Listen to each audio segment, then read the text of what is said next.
Winning Blueprint presents In the Lab Room. What's new in? Welcome, you are in the lab room. I'm your host, Lou. Thank you for joining me. And courtesy of YouTube subscriber Devin Downing, today we will find out what's new in Philadelphia.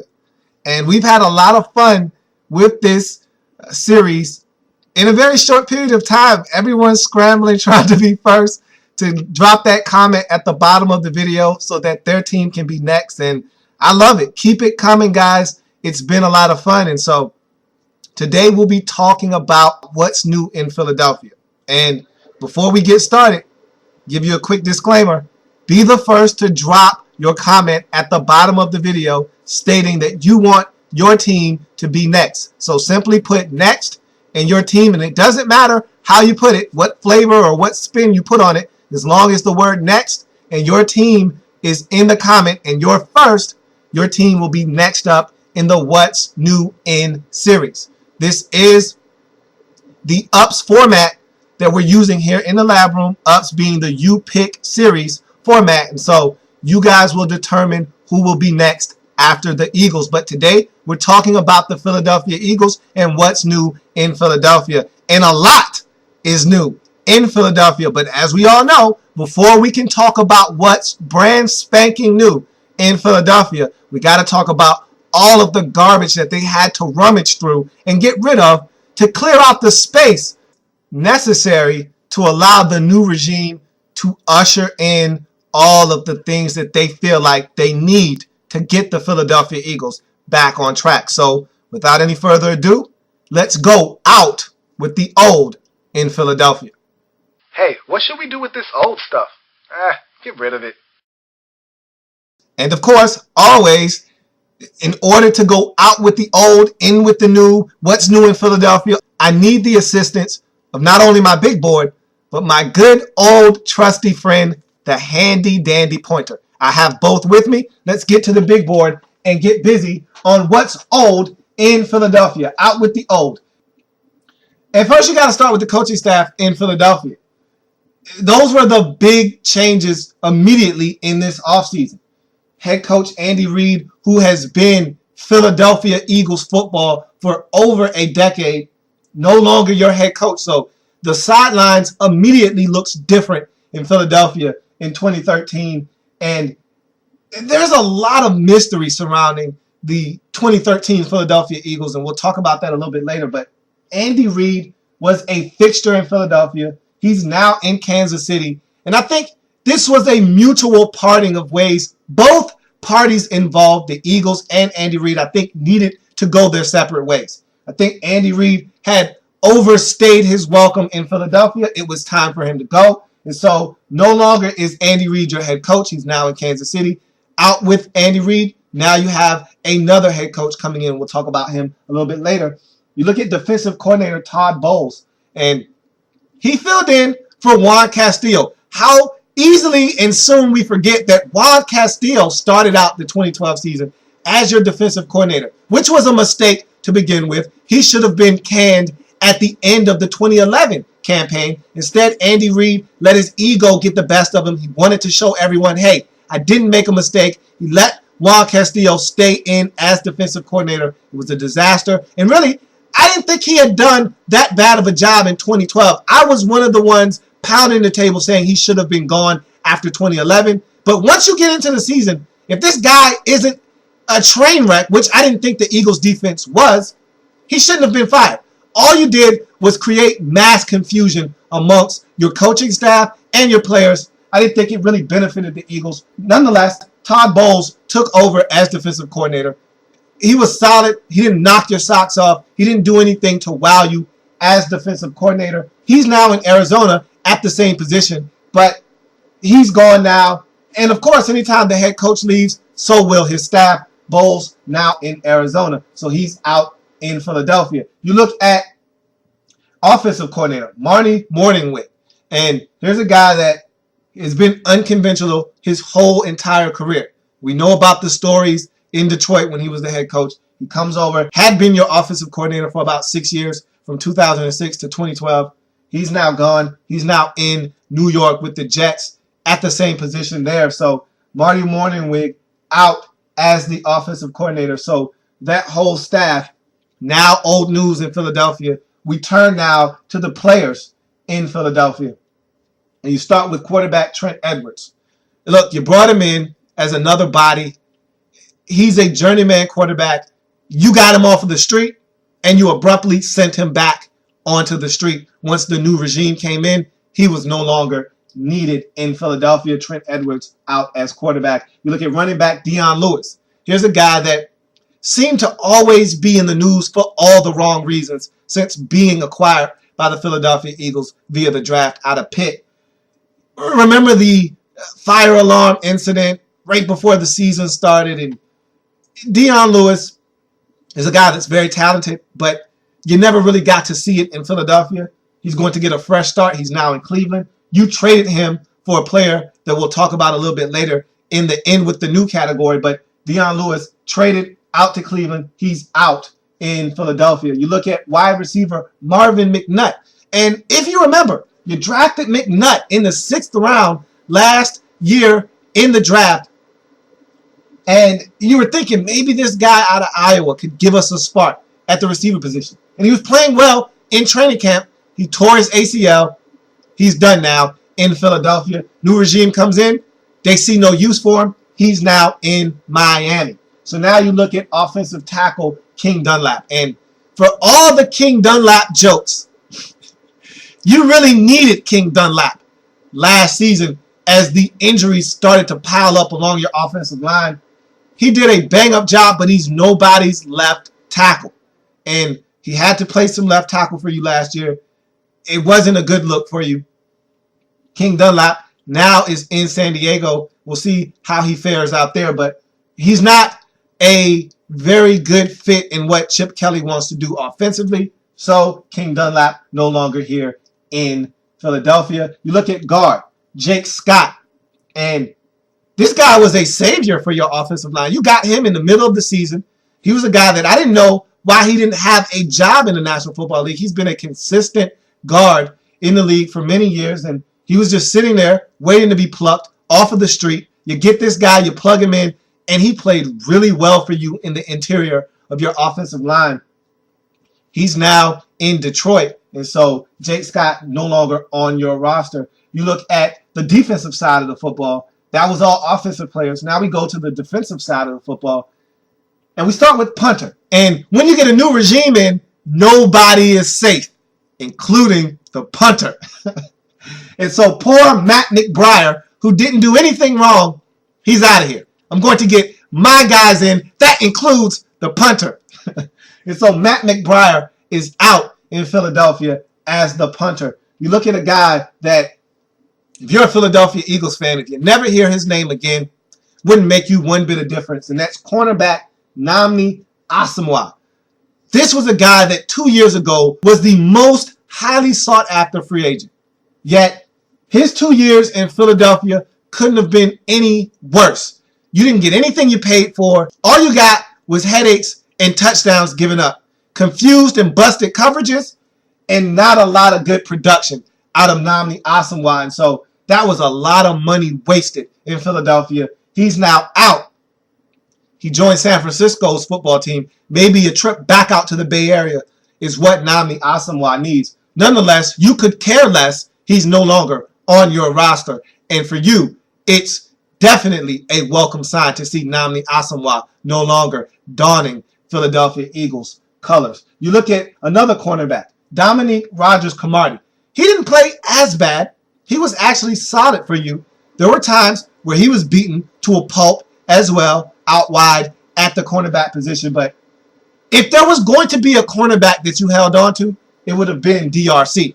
But Chip Kelly comes in, new regime comes in, they take a look at the whole position itself at cornerback and decide, hey, we can bring in new guys at a much cheaper rate and get production out of them. Dominique Rodgers-Cromartie now in Denver, so he's now out in Philadelphia. You look at the linebacker position, Akeem Jordan. Here's a guy that's a homegrown product for you. You drafted him. He's been with you for about 5 or 6 seasons. He's a very solid linebacker. Does it while you won't knock your socks off, won't make many plays, but he's a guy that you put on the field, and he's a body that's just out there running around. And so he's not a difference maker. And so you won't miss Akeem Jordan if you're a Philadelphia Eagles fan. He's now in Kansas City. You look at linebacker Darryl Tapp. And for you, he was a defensive end and a guy that occasionally got pressure on the quarterback. He's now in Washington as an outside linebacker. You look at defensive line, Derek Landry, who I thought played really well for you in spells.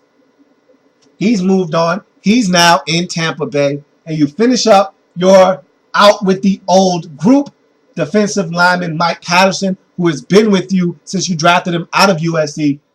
And we all know the ailments that he has had over the last couple of seasons. He's now with division rival, the New York Giants. So Mike Patterson didn't go far, just up the street with a division rival in the New York Giants. And so that's going to do it for the out with the old segment and portion of this show.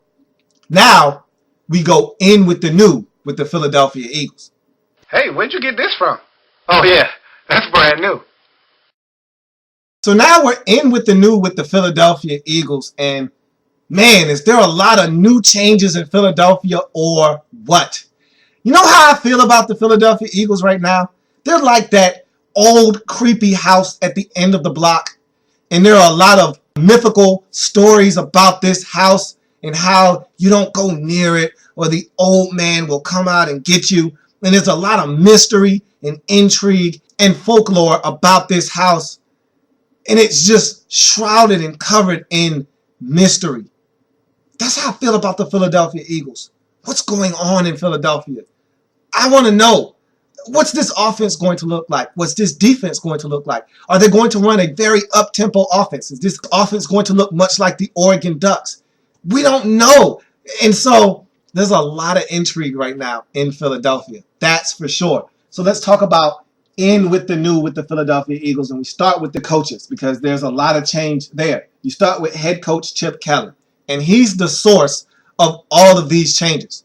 You get a new coach in there, and he wants to get all of his guys in there. He wants to get all of the players that he feels can really implement his scheme the way he wants it to be ran. And so there's a lot of changes in Philadelphia, and he's the orchestrator of it. And so Chip Kelly comes in. He brings a very up-tempo offense that he ran at college in Oregon.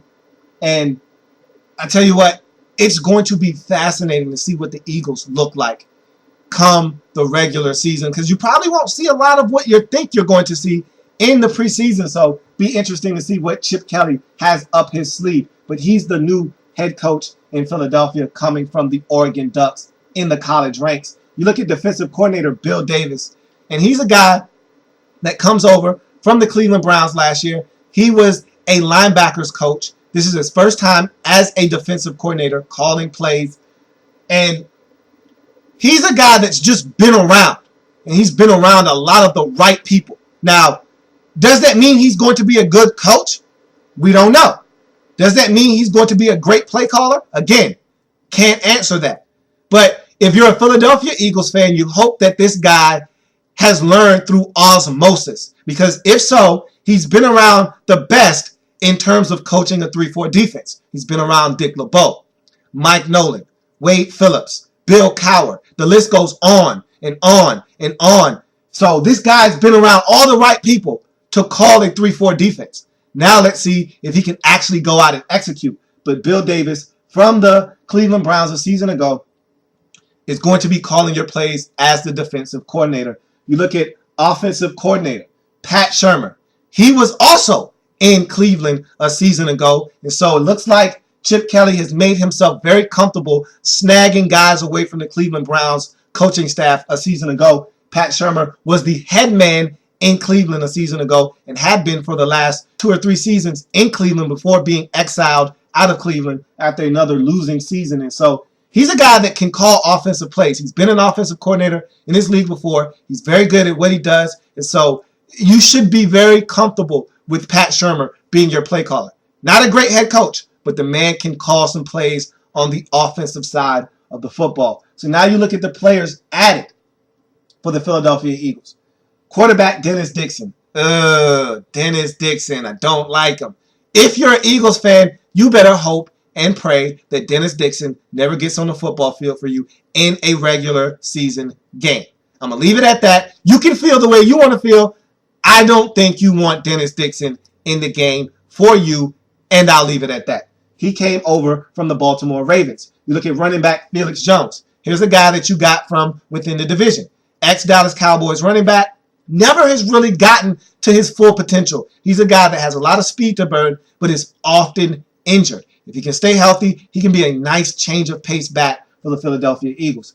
Wide receiver Aurelius Ben. Here's a guy you traded for in the offseason. Eagles are stockpiling the receiver position. Here's a guy that was a high draft pick, very sought after in the NFL draft, out of Illinois. Looked like a can't-miss prospect.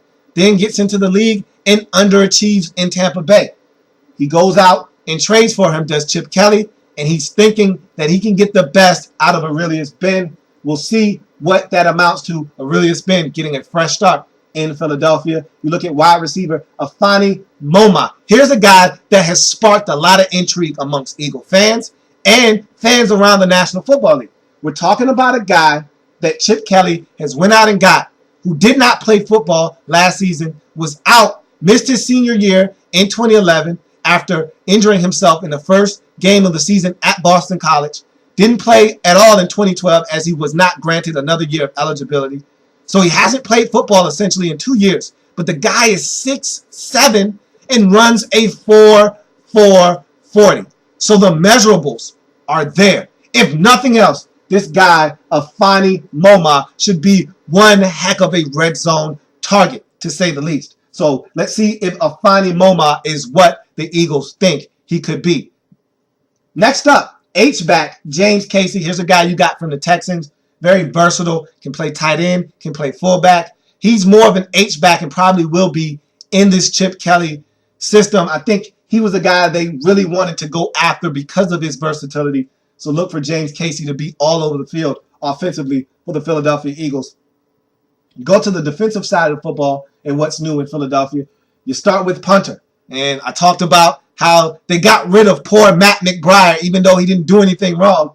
They go out and get Donnie Jones, a kicker that's been around the league. Last was in Houston with the Texans. Solid punter.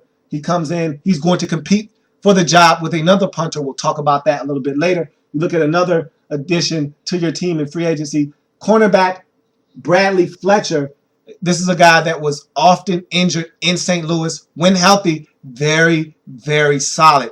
Borderline good corner in this league, but injuries have really derailed his career to this point. If Bradley Fletcher can stay healthy, he's a guy that can really play some football on the edges outside of the cornerback position. You look at Kerry Williams, another cornerback that you went after in free agency from the Super Bowl winning Baltimore Ravens. And so here's a guy that played really good cornerback for the Ravens after the injury to Ladarius Webb. Kerry Williams stepped up and was the best cornerback on the Baltimore Ravens roster last season. And so here's a guy that can play very physical, very long corner. We'll see how he fares in the NFC East. You look at safeties, and that was a position of need for the Eagles. They were horrendous in the secondary, and a big part of that was the safety position, and has been for a while now in Philadelphia. You go out and get Patrick Chung, and this is simply a reconnection of two Oregon Ducks. Your head coach, Chip Kelly, coached Patrick Chung at Oregon. He was available. He knows what Patrick Chung can bring to the table. He brings him on board. Simple as that. You look at your other safety acquisition, Kenny Phillips, a guy that you pluck away from a divisional rival in the New York Giants. You bring him onto your roster, and much like Bradley Fletcher, here's a guy that is oft injured. If Kenny Phillips can stay healthy, he's a really good safety in this league. He's always around the football. He makes plays, but he does not stay healthy. If he can do that, the Eagles might have a dynamite secondary in 2013. You look at linebackers now.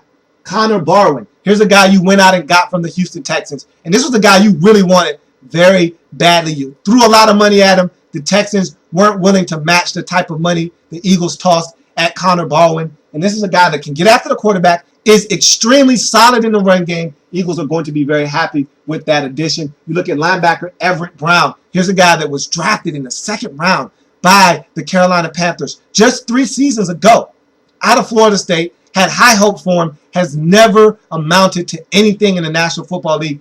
Maybe a breath of fresh air in Philadelphia and a fresh start with a new head coach might be what Everett Brown needs to jumpstart his career. He was in San Diego last season. You look at linebacker Emmanuel Acho, and here's the guy that I talked about earlier that was involved in the Dion Lewis trade. You traded Dion Lewis to Cleveland. In exchange, you get Emmanuel Acho, a linebacker that's going to come in and play a young guy out of the University of Texas. Now you look at nose tackle Isaac Sopoaga, and this is a guy that you need. This is the position that is probably the most important in the 3-4 defense. The nose tackle, the big space eater in the middle of your defense. That's the purpose that Isaac Sopoaga is going to serve coming over from the 49ers. He's a guy you plug in the middle and you allow him to eat up space, take on blockers, and allow the linebackers to roam free and make plays. And so he's a very vital piece in what you want to do if you're going to be successful on the defensive side of the football. And those are all your coaches and players that are in with the new in Philadelphia. Now we have more in with the new as we start getting into draftees and undrafted free agents. So now we're on to the drafted players, and these are the guys that are most likely going to make your roster. 1 or 2 of these guys might not make your roster, but for the most part, a lot of your draftees will make your team, unlike the undrafted free agent acquisitions who probably won't make your team, will be long shots to make the roster. So let's look at the draftees, and I'll give you a quick disclaimer before I get to them.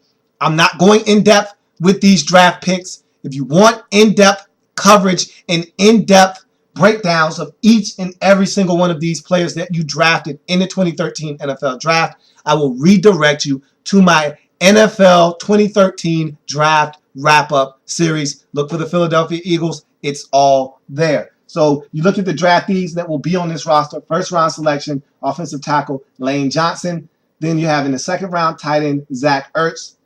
Third round, defensive tackle Benny Logan. Fourth round, quarterback Matt Barkley. Fifth round, safety Earl Wolf. Seventh round, and you have 3 seventh rounders, defensive end Joe Kruger, cornerback Jordan Poyer, and defensive end David King. And so these are all players that you drafted, and I expect at minimum the first 5 of these guys, and really I think the first 7 of these selections will be on your roster. I think Jordan Poyer is a guy you have big plans for, and so I can see absolutely your first 7 draft picks in this draft. One guy that I think might be a long shot to make the roster might be Oklahoma's David King at the defensive end position. You look at undrafted free agents, and so now the Eagles went out and got 9 players as undrafted free agents. I'll run down this list very quickly, and again, these are the guys that are long shots to make your roster. Offensive lineman Matt Tobin out of Iowa, linebacker Jake Knott out of Iowa State, center Kyle Quinn out of Arizona, defensive lineman Isaac Remington out of Oregon, wide receiver Russell Shepard out of LSU, running back Miguel Maisonette out of Stony Brook, defensive lineman Damian Square out of Alabama, punter Brad Wing out of LSU. Now, Wing, for me, is a guy that could definitely make this roster. He will be in a competition with your free agent acquisition at the punter position, Donnie Jones. And I talked about that. That's going to be a little battle there. Chip Kelly knows a lot about Brad Wing and what he can do. He was a very stellar kicker in college football. And so he's a guy that brings a lot of flash and pizzazz and flair for the kicker position. And so look out for Brad Wing as a guy that could potentially make the Philadelphia Eagles roster. And rounding out the group, running back Matthew Tucker out of TCU. These are all your undrafted free agents. And with this new coaching staff, don't be surprised if 1, 2, or 3 of these guys actually finds a way onto your 53-man roster. Would not surprise me one bit. Anytime you get a new coaching staff, you never know what to expect because everyone has a chance to make the roster. There are no ties to any of these guys, probably with the exception of the draft picks and some of these free agent acquisitions, because those are quote-unquote these coaching staff members players. They went out and sought after these guys, and so they feel like these guys are players that can get it done in our system. So wouldn't be surprised if these undrafted free agents found a way to make this roster. So that's in with the new in Philadelphia. Now let's get to any philosophical changes that might be made in Philadelphia for the upcoming season. Hey, you got so many new parts. Anything change around here?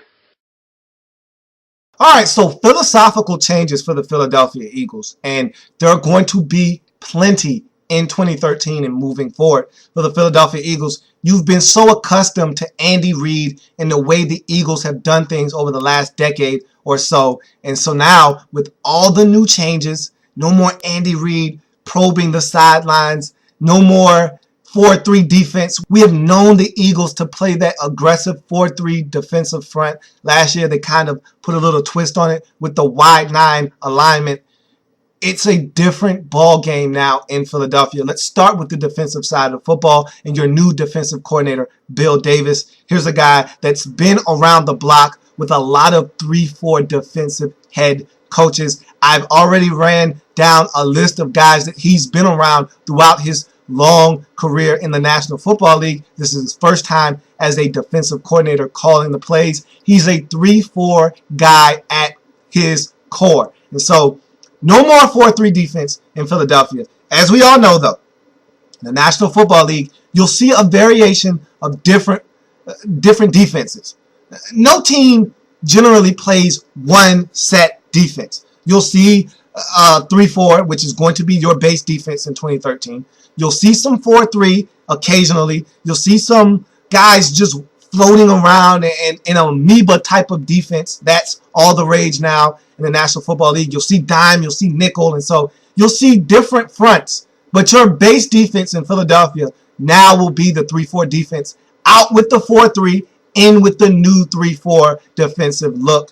And now you flip-flop places with the Cowboys, who are now switching to a 4-3 defense. You are now switching to a 3-4 defensive front, and Bill Davis will be the play caller and orchestrator of that defense in 2013. Look for the Eagles to be very aggressive with this 3-4 defense. You've went out and got all of the pieces necessary. A guy like Trent Cole, whose hand has always been in the ground, he's now going to be an outside linebacker. So there are going to be some small, subtle changes for the Philadelphia Eagles. The philosophy is going to be very different.